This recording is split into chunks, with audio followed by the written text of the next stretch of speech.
It's the man himself. It's Peter McCabe. Over to you. Thanks very much, Justin. This talk is a version of the talk on the Princess Victoria disaster, which I gave to the Stranraer History Trust at the start of this month on the 3rd of May. So I've written, my sixth book is called Where Terror Came by Sea, and it is about the Princess Victoria disaster. So before I start, I'll say a few thanks, particular thanks to the Stranraer Local History Trust for helping with the talk, which I gave at the Millennium Centre in Stranraer. And particular thanks to Elaine Barton for all her help, and also to Andrea Simpson. So, as well as my book, there are a number of books written about the Princess Victoria disaster on this, the year of the 70th anniversary of the disaster.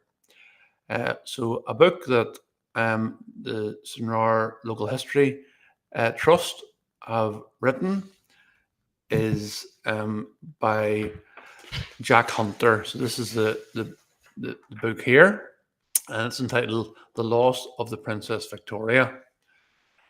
And that's the second edition. It's an excellent leaflet, or an excellent booklet, sorry.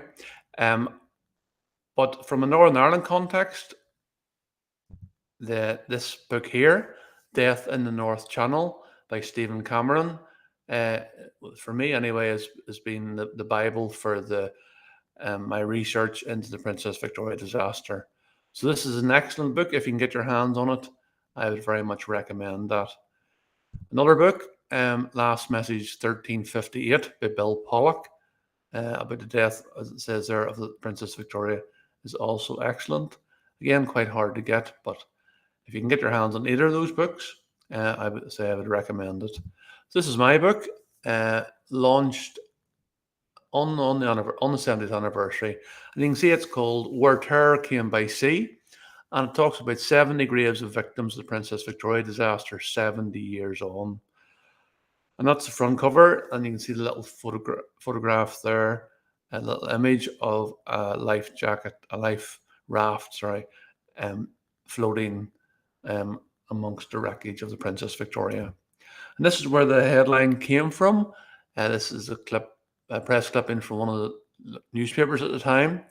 And you might be able to see across the top, it says Where Terror Came by Sea. And that photograph there, so that's where the title of the book came from. The photograph there is of the overturned boat, is in Sheerness Naval Dockyard in Kent. So the storm which affected the Princess Victoria so tragically hit land in Northern Ireland and Scotland, and then made its way through England and then over to mainland Europe, with particularly sad consequences also in Holland. So you can see there the death toll in Dutch flooding near 1,000. So this is the image that is on the front of the book, and you can see at the bottom there, perhaps, it says, "A silent witness floats empty from the disaster scene." So this is an image from a photograph from the just before I did the inaugural Princess Victoria Memorial Lecture in Larne Arts Centre and Museum on the 30th of January. In other words, just a day before the 70th anniversary.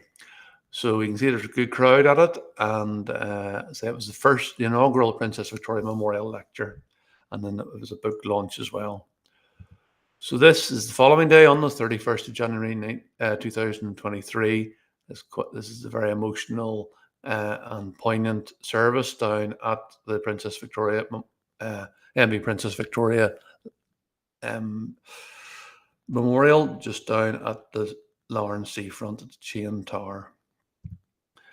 So before I talk about 20 graves in Northern Ireland with a particular slant on Scotland, I'll mention this grave here. This, Elaine kindly showed me around a number of graves when I was over there and prior to doing the talk, and a couple of local cemeteries. And this was one. So Inch was one, and then in Glebe, this was one in Glebe. This is unmarked. It really kind of affected me how this grave is unmarked. And it was this man here, the final resting place of Alan Ross. So that's the detail of Alan in Stephen Cameron's book. So these are 20 graves, as I say, all in Northern Ireland, each with a Scottish kind of twist to them, or a Scottish, slant. A number of them with a Scottish slant to them. This is the first one. So what I've done in terms of the this presentation is that I've dealt with them from the order, in order from the distance from Stranraer. So in other words, the ferry was going from Stranraer to Larne. So the first ones are in Larne, and then later ones get further and further away. So the last one is more than 100 miles away from Larne, but still in Northern Ireland. This is the first one, and this is the final resting place of Adam Hegarty. So as you can see from the headstone, it says, who died as a result of MV Princess Victoria disaster, 31st January 1953, aged 23 years. So this is Adam here. He was a steward under Princess Margaret, in other words, Princess Victoria's sister ship, and he died along with his Stranraer-born fiancée, Wilhelmina McDowell. The couple were aged 23 and 19 respectively, and they planned to marry 2 months later, and they were travelling in the Princess Victoria to visit Adam's family. A death notice commemorates Adam as a dearly loved third son of Adam and Margaret Hegarty, 14 Gloucester Avenue. And then the death notice also said, on his soul, sweet Jesus, have mercy. So as you might be able to see from the headstone, Adam's headstone commemorates further premature loss, with his brother also drowning in Gourock in 1962, aged only 13 years. So there's 2 fatalities on the Hegarty headstone, each with a connection to Scotland. So the next one then, this is the final resting place of Horace Locke. And again, you can see it says, who died at sea as a result of MV Princess Victoria disaster. This is a grainy photograph of Horace. He was a native of Scotland, and he worked at the Old King's Arms Hotel in Stranraer. So this is the Old King's Arms Hotel in the town. And then he had a long spell working on the Princess Margaret before transferring to the Princess Victoria. He was not due to sail on the fateful voyage, but had covered for a crewmate who was attending a wedding. Horace lived with his wife Agnes at Albert Street in Larne, along with a son and a daughter. And Agnes was expecting the couple's third child at the time of his disaster. Agnes herself died on the 23rd of December 1983, more than 40 years after her husband. So that's Horace Locke. Again, a strong connection to Stranraer, although buried in Larne. This is the third one from Larne Cemetery. It's called the Town Cemetery, although it's officially called the Greenland Cemetery. This is Rose Ann Baxter. And again, you can see the detail on the headstone there. And this photograph is of Roseanne. She was a 39-year-old stewardess from Larne, and she'd been a wren during World War II before working on the cross-channel service, initially with the Princess Margaret. She was last seen on the ship's deck holding a baby in her arms. Roseanne's death notices included insertions from the officers and members of the Chain Memorial Women's LOL Loyal Orange Lodge number 33, of which her sister Jean was a highly esteemed secretary. All other death notices were from the First and Last Dart Club, Larne District Ornithological Society, of which her father was an esteemed member, and members of the ETU Larne branch. This is a photograph then of Roseanne's funeral cortege making its way up the hill to Larne Greenland Cemetery, where she was led to rest. You can see from that photograph, as was the case in Stranraer, that certainly the town came out in force to pay their respects to those natives who, from the respective towns, who had passed away as a result of the tragedy. So the next one's still in Larne. Apologies, it's not a tremendous photograph, but this is a new headstone, and And again, you can see it's in about the middle there, William Parker, with his dates, and then died result of Princess Victoria disaster. This is William here, and he was the second steward on the ship. He was aged 35 and was a native of Castle Kennedy in Scotland. He lived in Larne with his wife Nellie and their 3 children, and he'd been living there for more than a decade. Age 15, he had started working the Princess ships as a pantry boy and had been promoted on a number of occasions. During his 20-year service, he had served in the Princess Maud at Dunkirk and at the Normandy invasion. He was described as always being well-dressed, very popular, and very generous and kind. So that's William, I say, from Castle Kennedy. This one is a good bit outside of, as we make our way out of Larne. This is in a place called Kirkhill Cemetery at Kells. This is the final resting place of Anne V.E. Jackson. And you can see from the headstone there, it says Anne V.E. Jackson, MBE, eldest daughter of Hugh and Jane Jackson, who lost her life as a result of the sinking of the MV Princess Victoria on 31st January 1953, and whose body was found at Whitthorne Bay, Wigtonshire, and was interred in this family grave on 10th March 1953. So there's an awful lot of information on that. When you contrast it, especially when you contrast it to the grave that showed you previously in Stranraer, and also the next grave, are both unmarked, but certainly there's a lot of information, including where Annie's body was found on her headstone in Kirkhill Cemetery in Kells. Annie herself was a senior inspector of domestic science for the Ministry of Education, and she was returning from a conference in Edinburgh. She's been awarded an MBE for her work in 1945. And at her funeral, the Reverend Withers stated that Annie was a woman of character and courage, whose personality bound people to her in an unending friendship. This is the final resting place then of another lady who died as a result of the Princess Victoria disaster. This is Elizabeth Crawford, and this is in Ballymena Cemetery. But again, there's a connection to Scotland. So you can see that Elizabeth's final resting place is completely unmarked. She was in her late 40s and married to David and had 3 daughters and a son, and they lived at 42 Galgorm Street in Ballymena. Elizabeth was employed as a housekeeper outside the town and was returning from a trip to Cairnryan, where she was visiting her husband, who was a captain in the Pioneer Corps based in Cairnryan. The next one then, this is in a place called Cornmoney Cemetery, and this is in the Jewish section. This is the final resting place of Samuel Brown. He was married with 3 daughters and living at 526 Antrim Road in Belfast.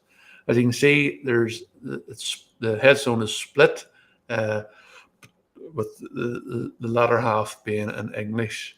So you can see it on the base of the grave then, ever remembered by his loving wife, family and relatives. And this is Samuel here, and he was well known in the clothing trade and was returning from a business trip to Great Britain. His body was recovered and landed in Londonderry by the MV Freedor a few days after the disaster. He was associated with the Masonic Order, was a member of the MB Andrews Lodge and a foundation member of the Shalom Lodge, with many brethren attending Brown's funeral, along with a very large attendance of relatives, business and personal friends. So you can see from that quite a nice house on the Andrew Road, which is still there. Obviously, Samuel was doing well for himself, but sadly perished as a result of the disaster, returning from a business trip to England. This one here is the McGills, and this is also in Cornmoney Cemetery, but not in the Jewish section. You can see it's quite hard to read. But this is the McGills here. And again, with a connection to Scotland, you can see there, beneath the photograph, perhaps you can see Mr. James McGill of Port Patrick and Whitewell Drive in Belfast, and his wife Helen, who lost her lives when the Princess Victoria sank. They were married in London on December 1st. In other words, just very slightly under 2 months before their premature deaths. Mr. McGill, who was a senior inspector with Short Brothers in Harland Limited, was well known in Ulster, motorcycling circles. Was a member of Hartford Masonic Lodge number 54. And Helen, she hailed from Blackley in Manchester. John was a senior inspector, as it says there, with Short Brothers in Ireland, like so many of the victims, certainly from Northern Ireland. And John's body was recovered by the coastal vessel, the Snow Queen. So this is into Belfast City Cemetery for the first time, and there are a number of fatalities buried there, but I will talk about two of them. This is, you can see it's quite a very badly eroded headstone. This is the final resting place of Robert Kelly. This is Robert Kelly here. And the man in the blue, along with me, is also called Robert Kelly. This is Robert's son, and I had the privilege of meeting Robert at the as part of the Mid and East Antrim Council's 70th anniversary commemorations for the loss of the Princess Victoria. So Robert Senior was known as Bobby. He was a 46-year-old married man and a fitter by trade, again working for Short Brothers in Ireland at their Wigby factory. He'd worked there for about a year, and he was a member of Eglinton Presbyterian Church and a number of Masonic and Orange lodges. He was survived by his wife, 2 children, and 3 sisters. And amongst the death notice, Bobby is remembered as a loved husband of Margaret, a loving father of Marnie and Robert. And say there's Robert's photograph there in the blue coat. So Robert's wife and Robert Jr.'s mum, she is buried in the plot. She died aged 64 in 1984, 41 years after her husband. So Robert Kelly Jr. now lives in England. Still in Belfast City Cemetery is this man, Walter Dorling Smiles, and he was an MP for the constituency of North Down at the time of his death, aged 70. He had received 2 DSOs, Distinguished Service Orders, during the Great War and was recommended for a Victoria Cross on one occasion. In peacetime, Sir Walter worked for the Assam Company in India before returning to his homeland, where in 1950 he was elected as the Unionist Member of Parliament for North Down with the 30,274 majority over his Labour opponent. In a press release following his death, a headline in the Belfast Telegraph read, "Sir Walter, a man of many interests and a popular figure in the House." So this is Sir Walter's grave. It's quite hard to read, but a little close up you can maybe see Lieutenant Colonel Sir Walter Dorling Smiles, a number of his qualifications as such, his decorations. Lost at sea on Princess Victoria, and the date and the age. Also in that photograph, it's quite very hard to see, but there are 2 of Walter Dorling Smiles' brothers who died as a result of the Great War. And all 3 are great uncles of this man. This man is Bear Grylls, the chief scout and author, explorer, etc. And say he lost a great uncle, 2 great uncles in the Great War, and then a further uncle, Walter, a great uncle in as a result of the Princess Victoria disaster. And this is the big house that Sir Walter Dorling Smiles lived in at the top of the screen. And it is said that if the weather had been good, which obviously it wasn't, he could have seen his house from the Princess Victoria as she went down 4 miles off the Copeland Islands, basically off Donegal near that house at a place called Port of O. And then there's a photograph then just again down at the Lauren Memorial, featuring a number of members of the Grills family. So the next one is over to a place called Knockbreda Cemetery, a little bit outside Belfast. And this little urn here is all that commemorates this family that perished here, the Moore family. Hubert, Martha, and 9-year-old Victor lived at 62 London Street in Belfast, and they all perished as a result of the disaster. Hubert and Martha both worked at the Short Brothers in Harlan's factory, at their Wig Bay factory, and that's where the two first met following the death of Martha's first husband. The family were travelling home at the time of their death, and Martha's father originally came to Northern Ireland, ironically, to work as a coast guard. So that's the three Moore of the Moore family. Sadly, 9-year-old Victor's body was never recovered. So this is some of the documentation which led to him being declared dead as a result of the disaster. This is also in Knockbreda Cemetery, and again with a connection to Scotland. This you can see that it just says the date. All it says in the headstone is McNeil, in affectionate memory of Ronnie and Nan, 31st January 1953. And these are the two McNeils here, Agnes and Ronald. Ronald was a fitter working in the Shorts factory at Wig Bay. Was travelling with his wife Agnes back to the couple's house at 41 Ava Drive in Belfast. Agnes was known as Nan, and she hailed from the Lochans, in other words, between, you guys know, between Stranraer and Portpatrick, and she was pregnant at the time of her death. Ronald had got into a lifeboat, but when he subsequently saw his pregnant wife in the water, he dived in to try to save her. Even though Ronald was a strong swimmer and reached his wife in the water, the waves were too much for the couple, and they both drowned. So that's the McNeils. Again, Nan was from the Lochans. Next one then is still in Knockbreda Cemetery. This commemorates William Nassau Parker, known as Willie. Willie was a fitter, and like so many of his male fatalities, he worked at the Wig Bay factory. He was married to Elizabeth, known as Lily, and lived at Ava Gardens in Belfast. And so this, you can see his mum. He's been predeceased by his mum and his dad. I'm not sure if Willie, his body was ever recovered, but he's commemorated here in Knockbreda. And he's also commemorated on Lily's grave, his wife, in a place called Blair Cemetery outside Lisburn. So he's commemorated on two different headstones in two different locations. And you can see again his wife, Willie's wife Lily. She died in excess of 40 years after her husband. This is Dundonald Cemetery, again not far outside of Belfast, near our Parliament building at Stormont.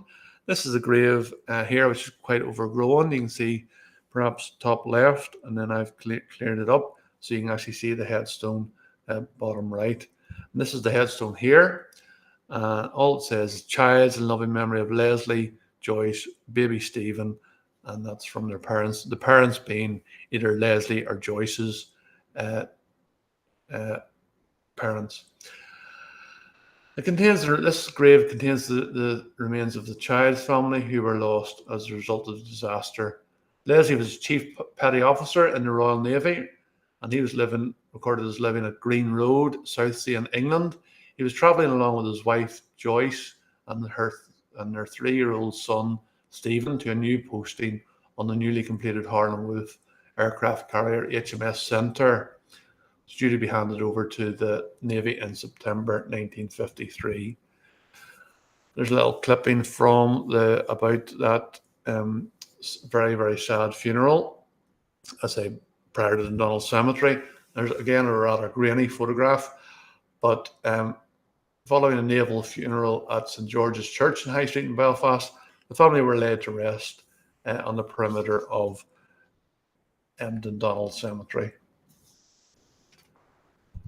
So this is also in Dundonald, but it's not in Dundonald Cemetery. It's at St Elizabeth's Cemetery, St Elizabeth's Graveyard, sorry, and that in the background is the moat in Dundonald. And you might be able to see bottom left there is Dewhurst. This is a closer up photograph of the Dewhurst plot. That's the sole wording on the headstone.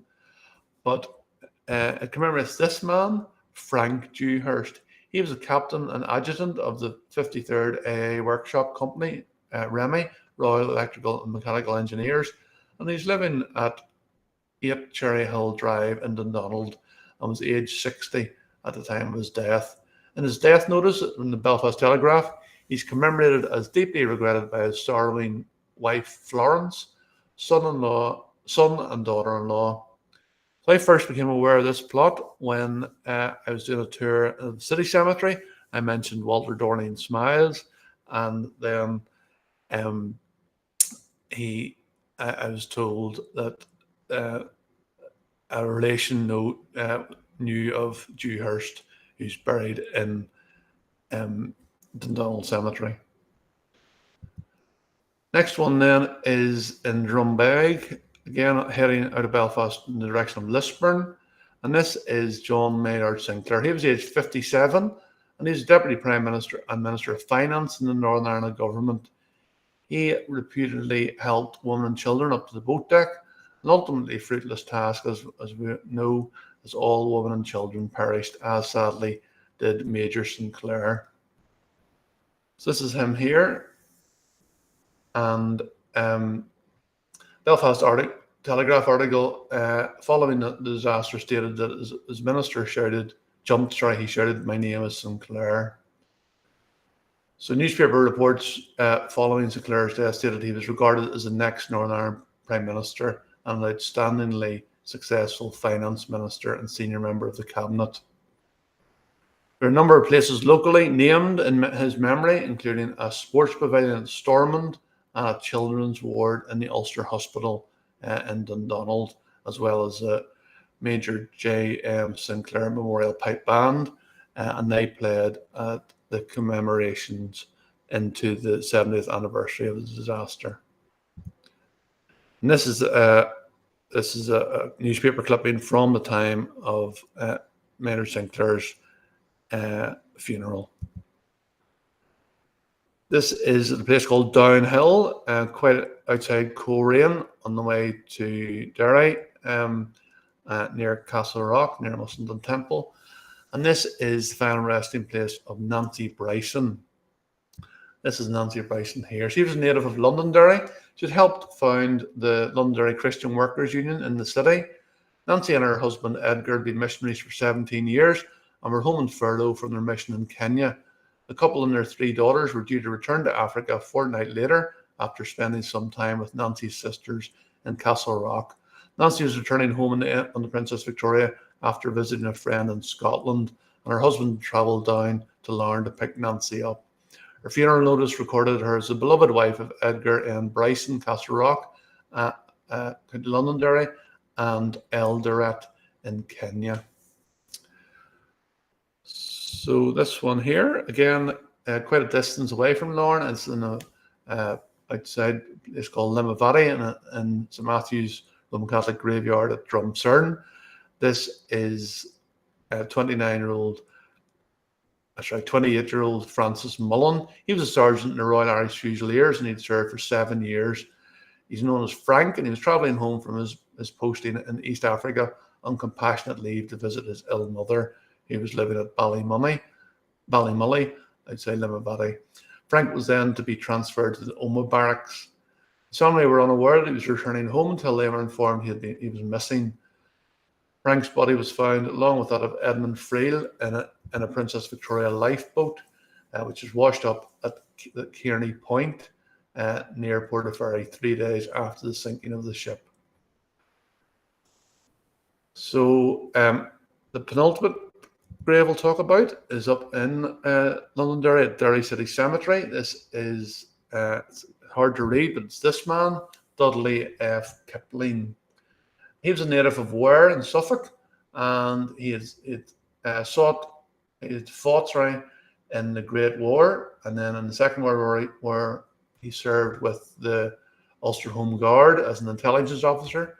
He's a member of the Londonderry Rotary Club, and he was a distant relation of Rudyard Kipling. He worked for Welsh Marketson and Company, shirt and collar manufacturers, from 1906. He transferred to the company's Derry premises in 1939. And at the time of his death, he was returning from a business trip to England, having been joint local director of the company since the start of the decade. His fellow director, A.R. Lowry, had safely returned from the same business trip via Heysham on the Friday night. Kipling was married with a daughter, and 2 sons, one of whom was killed in the Second World War. Lieutenant Dudley Kipling Jr. was killed in action on 6th April 1945, aged 21, and is buried at the Tukyayam War Cemetery in Myanmar or Burma. He's commemorated on the headstone in Derry City Cemetery, but it's hard to read. The last one then, more than 100 miles away from Larne, this is the final resting place of David Galanders. This is in Braindrum Cemetery in Enniskillen. And you can see there his death notice. He's commemorated as the only son of Samuel and Sarah Galanders, and it just announces the funeral. This is a close-up of the headstone, and it's interesting to note he's just recorded as David Galanders, in loving memory of David Galanders, who was called home suddenly, 31st January 1953, aged 27 years. I say no mention of the Princess Victoria disaster on that. And the family lived at Charleville in Enniskillen. So that's the last of the 20 headstones. This great photograph is of a survivor of the disaster. It's a man called James Blair. And you can see he's getting some high-tech medical treatment there. This is James Blair's son, Robert. And I had the privilege of meeting Robert at the 70th anniversary commemorations.